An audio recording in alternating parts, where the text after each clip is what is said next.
Yeah, so I moved to Tallinn to work in delivery industry. Starship is a company founded by two of Skype co-founders, and their idea was to... Oh, sorry. And their idea was to apply robotics in delivery industry. So in Ukraine, it's not very well developed right now, but in Europe and US, delivery industry is huge. It's like $100 billion industry. And it's not very well automated. Deliveries are mainly done by cars or by people, which is costly and time-consuming and not very environmentally friendly. So the idea is to automate it by using this small six-wheeled robots, which is much more efficient in terms of energy use and time for making deliveries. Starship exists for 3 years, and I worked there for 1 year.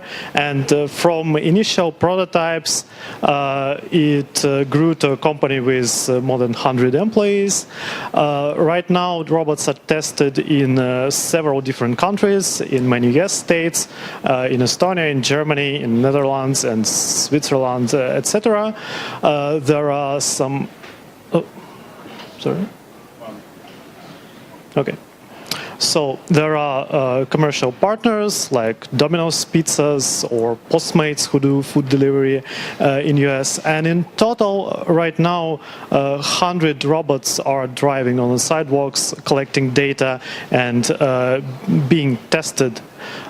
So it's not yet a real product, but it's going there. So right now it's rather on the stage of testing and development. But this testing and development is quite realistic. So robots are making real deliveries of food and parcels and many other things. So when I first was offered a job at Starship, I haven't heard about delivery robots, and this idea seemed very new to me. And right now, after a year that I worked there, it becomes a much more popular idea. It seems like every month a new startup comes out of stealth mode with a robot delivery product. And these robots are very different, and there are lots of them. There are right now more than 10 companies who are doing this.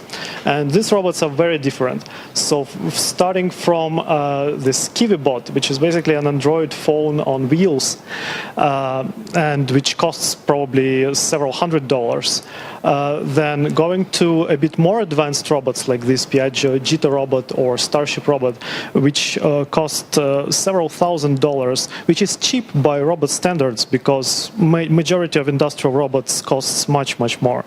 And these robots are usually more advanced, but still relatively inexpensive. And some of the robots are larger in size and heavier and have more advanced sensors like LIDARs. And have much more computing power. So there is like a spectrum of delivery robots, and we are kind of in the middle. Starship was the first company to unveil this product, and hopefully we are ahead of competitors. But anyway, I think it's good to have competitors because, well, it keeps you on your toes, and also it shows to investors that this is a valid idea. Because coming to investors with this idea when nobody else was doing it, well, wasn't so easy. It wasn't like proven. It was completely new. So what is the delivery robot? As you can see, it has 6 wheels. It has some cameras on it. Inside there is a basket where you put pizzas or parcels. It drives on sidewalks, and it drives at pedestrian speeds. So it's not very dangerous to people, and it's quite lightweight. It can carry 10 kilograms, so several shopping bags, so it can bring you your grocery shopping from a nearby supermarket, or it can bring you a few pizzas etc. It doesn't have to be 100% autonomous. It's streaming videos from all of its cameras at all time, and it can be monitored by operators. The idea is that it will be mainly, right now it is mainly autonomous, but in some dangerous situations or unusual situations, it will fall back to operators' control. And in this case, for example, one operator can control 100 robots, which is quite cost-effective. Inside, for computing, it has embedded computing board. It's NVIDIA's Tegra TK1, and also it has lots of other electronics for motor control and sensors interfacing. It localizes itself on sidewalks using GPS and visual localization. It needs to know its location very, very accurately because there are no lane markings on sidewalks like on roads for self-driving cars. So we cannot just rely to know exactly our position on the sidewalks relative to some line marks. For that, it's very accurately localized. It also can detect obstacles to navigate around them automatically and autonomously, and it can detect sidewalk edges, but it's not as reliable at all times because sometimes sidewalks don't even have well-defined edges. So this is a world view from the robot eyes. As I've told before, we are not using lidars, mainly because of cost. So they are too expensive. This robot costs several $1,000s. If we add lidars to it, then price grows many, many times to more than like tens of thousands of dollars. So robots are relying on cameras only.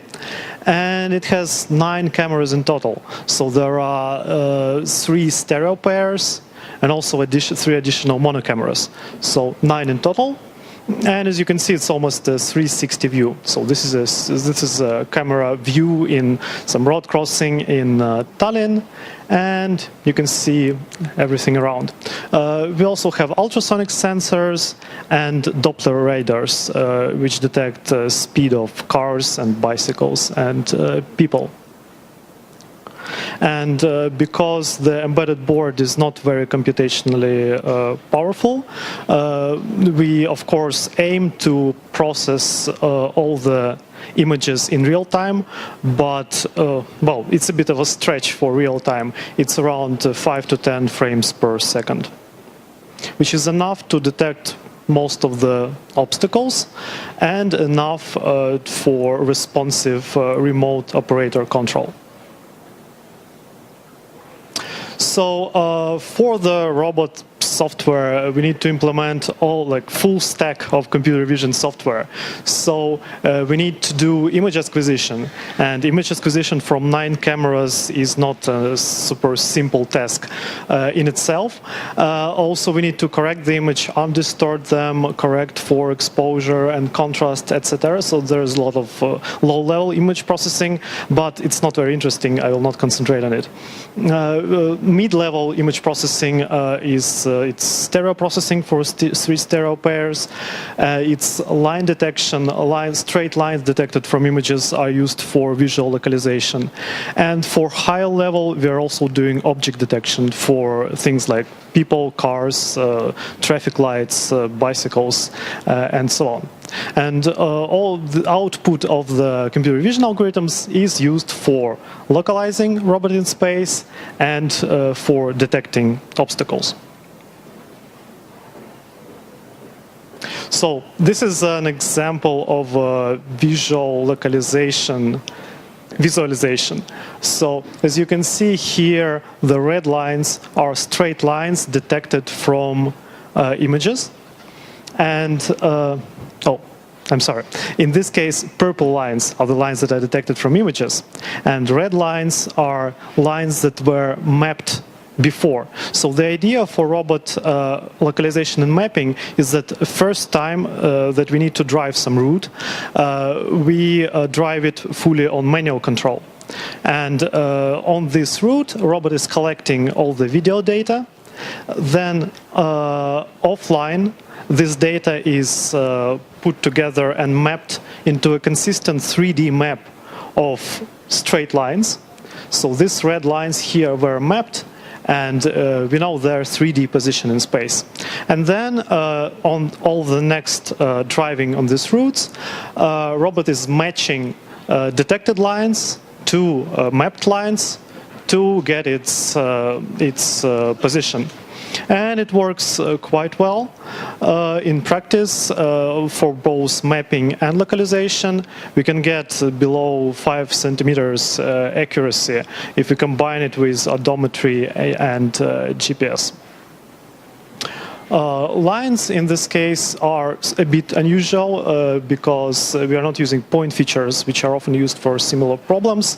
Well, there is no like very specific reason for using lines.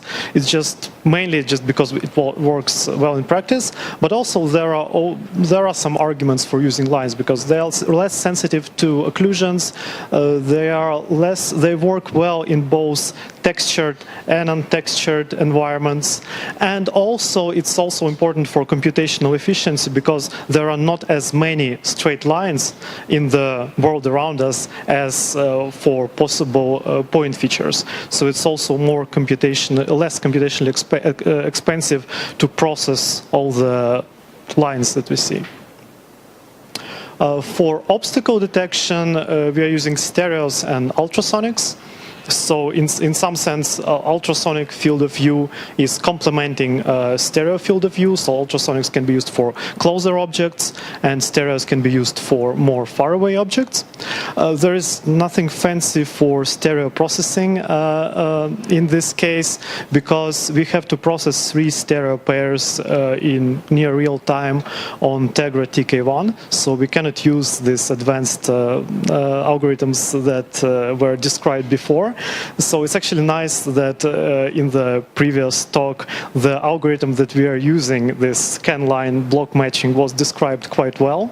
So this is what we are using because we cannot afford something more advanced. And this gives us point clouds. And on this point cloud, for example, so from 3 stereo pairs, the point cloud is basically surrounding the robot, and there are some cars. This is a leg of a person. This is a fence. So we get a pretty nice picture of the world, and we just use the occupancy grids for detecting at which positions there are obstacles. And if obstacles are moving, we also have to do 3D segmentation and tracking of this, but also nothing very fancy about this algorithm. Because we cannot afford really accurate stereo algorithms, even if we cannot afford really accurate stereo algorithms, there is still room for optimization. There are lots of different thresholds and parameters and heuristics for even simple stereo algorithms. And we try to optimize not for the actual stereo accuracy, not for the accuracy of the disparity image, because we could spend lots of time on that, lots of time and effort. But in the end, it will not be very accurate anyway, because algorithms are simple, and it will not be very useful anyway if it doesn't serve any purpose. And because of that, we are optimizing for actual kind of integrated tests of obstacle detection.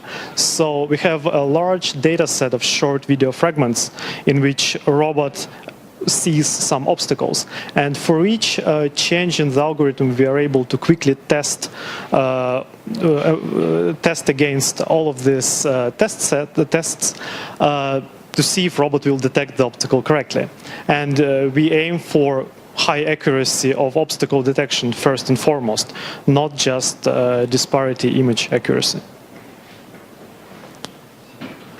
And as for higher level computer vision, we also have to do object detection.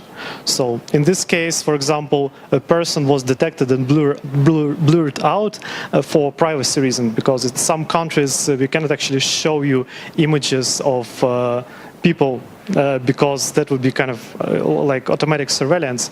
And in Germany, for example, there are strong privacy laws against it. But this is just one use of in this case, people detection. Cars detection are quite useful because cars can be dangerous. When you are crossing the road, you usually look left and right to see if there are any dangerous cars. Robot has to do it as well.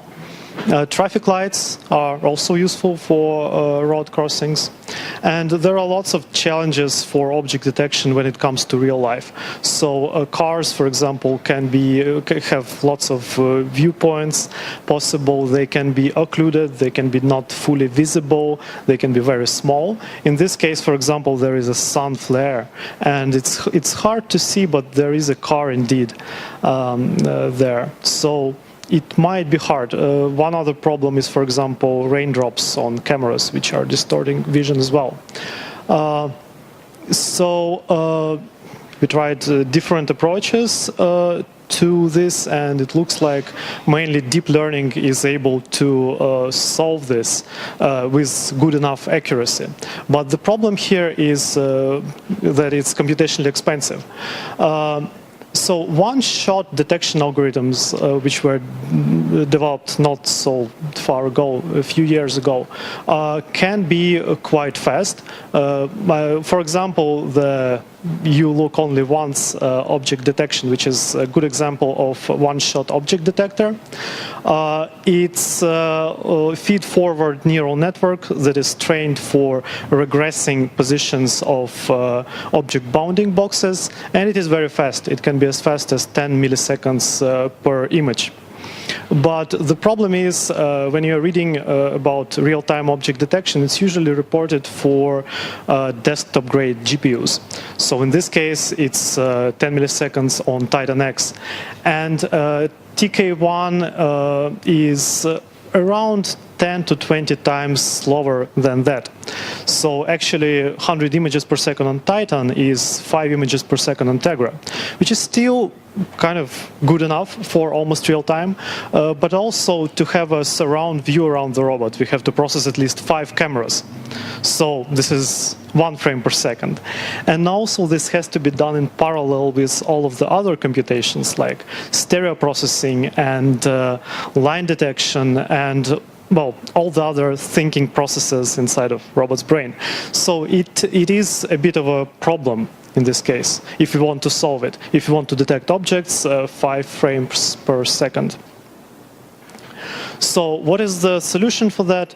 Well, it seems like the possible solution to this is start with some model, and in this case we are starting with the yellow algorithm. And when we have a solution that is satisfying in terms of accuracy, so if it's not so bad, then the idea is to simplify it as much as possible.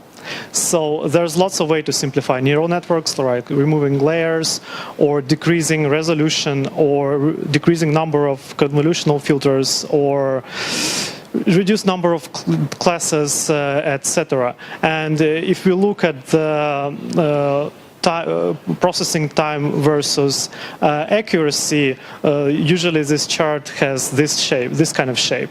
So for larger models, the accuracy is quite good, but for smaller models and more simple models, accuracy drops. Well, in this case, we have no choice. If it is not fast enough, we cannot run it on the robots. So this is the main constraint. And as you can see, probably the sweet spot for choosing the exact model is somewhere here. So somewhere on this band where it's still not too slow, but accurate enough. Another thing that we usually do to analyze these trade-offs between accuracy and processing speed is to look at how different parameters influence accuracy at different resolutions of at different object sizes.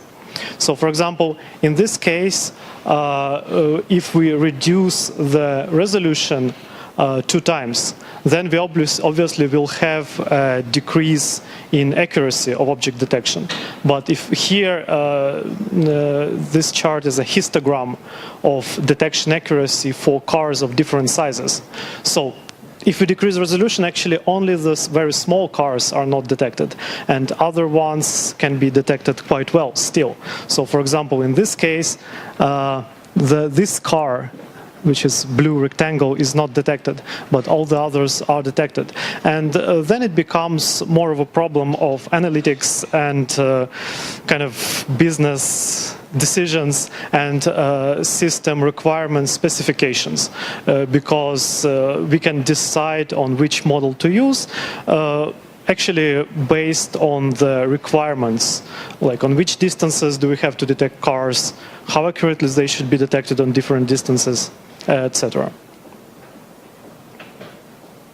But how do we use detected cars?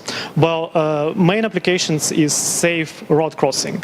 So in this case, this is a robot on some road crossing. We have some roads on the left and on the right, and front and left cameras are shown. As you can see, there are several, so the situation on the road is not very complex, and we as humans can obviously say that this car is standing still, it's not moving, this is a bus that is probably moving on the road in this direction, this car is possibly going to turn, so we should not be crossing the road right now. And this weird thing is the back of a truck which has already passed, so it's not dangerous. So how to identify which cars are dangerous and which are not? This result from just bounding boxes for cars is obviously not enough for it. And this is quite a challenging problem. So how do we approach it? The basic approach is quite obvious. So first of all, we detect the car and we track it. So we apply visual tracking to these images. And because our cameras are calibrated, we can use depth cues such as size of the car in pixels or perspective to project the car into 3D world. And then we just track the trajectory of the car, and if it is moving towards us, then it's dangerous, problem solved. The problem is, usually these kinds of object detectors are not very accurate.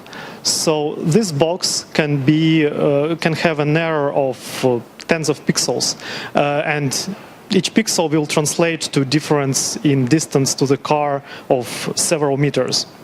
So when we connect these tracked boxes together, the trajectory is not really very nice. It's actually some kind of zigzag, which doesn't tell us where the car is really going, and it doesn't allow us to exactly determine position and speed of this car. So the solution to it is to use more data and more sensing. So for example, what we can do is we can pull road structure around the robot from OpenStreetMap. It's easy, just connect to the internet and get this data. So if we know where are the roads, then we can actually find the nearest road to the car's position and project car onto this road. So this is just purely geometrical transform, very simple. The problem here is that there is ambiguity. So for example, in this case, there is less ambiguity, but if there would be several roads in similar positions and in similar directions, there would be ambiguity on which roads do we project these positions. So in this case, we use radars, which can measure the speed of the cars, but are not measuring positions. So by combining speeds from radars and positions from visual recognition, we can actually compute the full state of the car quite precisely. So in this case, it's both data fusion and sensor fusion. So I would say that the takeaway from this and conclusion is that, well, it's hard to solve challenging perception problems for such low computational power platforms, but it is possible if you're smart about using additional data and smart about doing sensor fusion on different sensing sources. There are some other uses of computer vision, of course, at Starship. For example, there are robot hubs where robots would move after making deliveries, and they have to navigate inside of the hubs. That's an interesting problem. So this is indoor localization and navigation. There are also robot vans. So right now we are partnering with Daimler to develop vans where robots would be automatically driving into a car and then be distributed in some faraway locations. And also we are doing computer vision on the cloud to process all the images that we collect, because they have to be obfuscated for privacy reasons, and also we want to extract all the additional data that we can do. But I mean, describing all these applications would probably take too much time, so I guess I would stop here. And thank you very much for your talk. Yeah.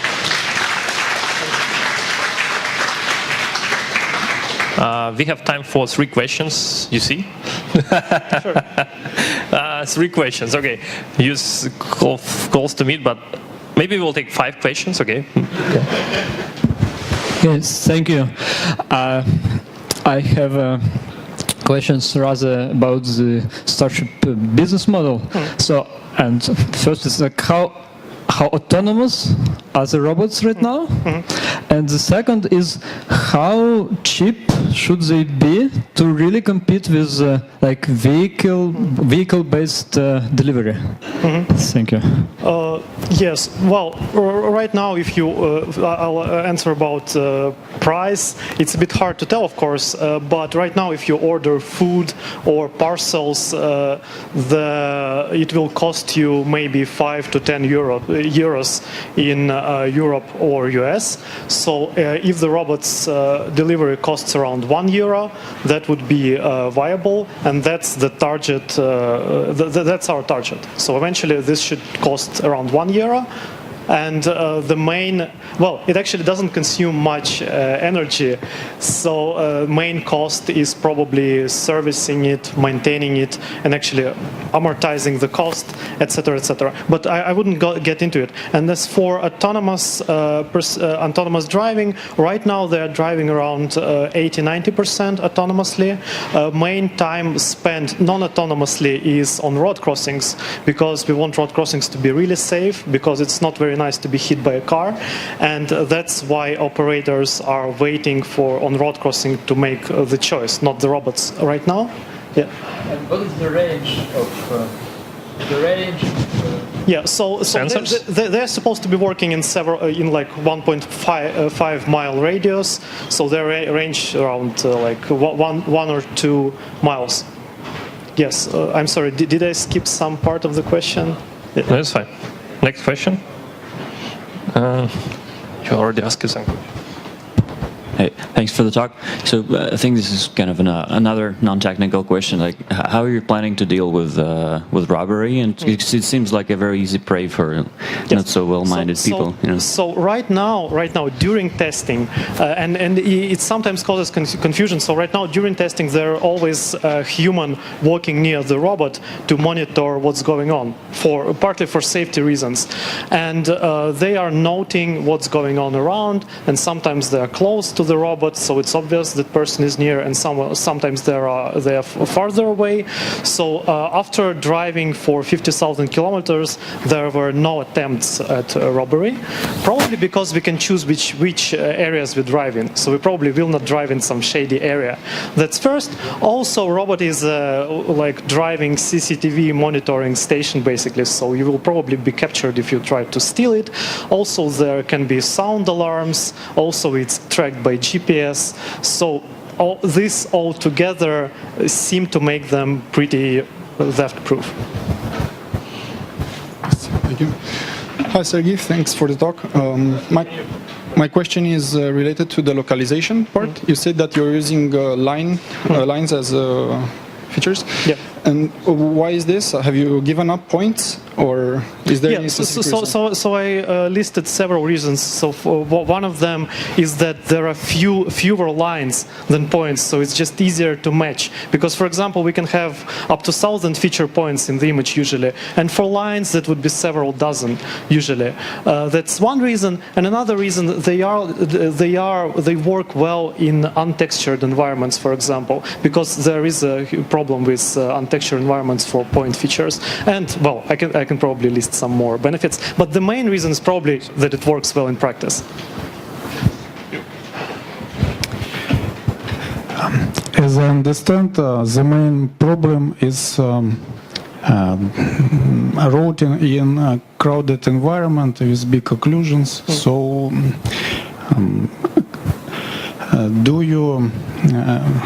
have you considered some conjunction with quadcopters, for example, instead of mounting on low vehicle? Because occlusion problem cannot be eliminated in such device anyway. Yeah, that is another problem. So it is quite easy. It's not so easy, but it is quite easy to get permissions from local government, from local authorities, and for governments to operate these things in the city. Right now, these robots are in the traffic laws in Estonia, for example, and they are explicitly allowed in 6 states in US and in some areas in some European countries. And it's probably impossible to get a permit for operating a quadcopter. So this is a bit of a problem. And as for crowded areas, well, yeah, it is a bit of a problem, but robot has obstacle detection. So if it drives in the crowded area, it will stop for every person to let him or her pass by. So it doesn't seem to be a huge problem.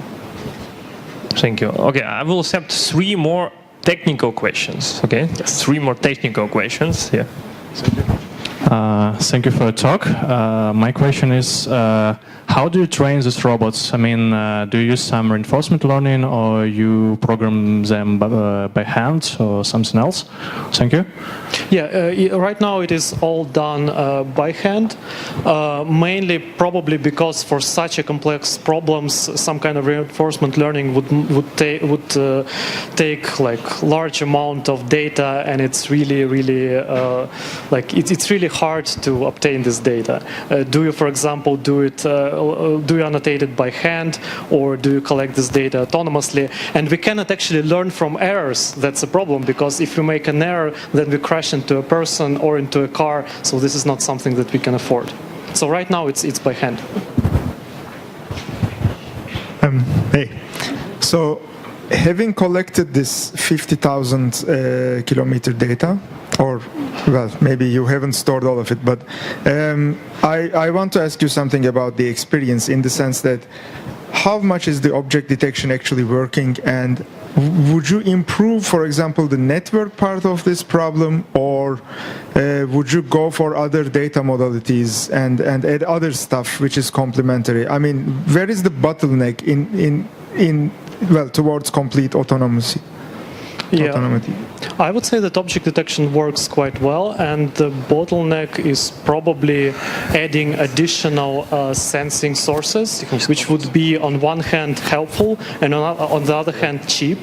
And for example, right now we are working on adding time-of-flight sensors to this. Well, the problem here is that we cannot just buy some cameras off the shelf, because they are quite expensive. So we have to develop this all in-house. So yeah, probably additional sensing, not improvement of the model, just because it's really hard to cram something more, larger models into relatively small memory and relatively cheap GPU. Okay, last question, and I just remind you what we have after party, and during after party you can ask our questions what you have, but I have one, sorry, yeah. Thank you very much for your speech, and as I understood, you used some neural networks detectors, and my question is, Did you explore some compression and speed up techniques to use more complex models to increase performance of your detectors? Yes, so we tried quantization and binarization. Quantization works very well, but unfortunately Tegra TK1 doesn't support any kind of features for that. It doesn't have short floating points or nice integer instructions. Binarization is fast, but the trade-off between loss of accuracy and speed up doesn't seem to be very good. So right now we are still using floating points, but well, doing some R&D work on binarization as well, but we don't have good results yet. Binarization works very well for CPUs, but not for GPUs right now. Okay, thank you for all questions. You need to choose one who will get this book. Who is I guess the last one. Last one, okay. Yes. Okay. And thank you very much, Sergei, for your talk. Thanks.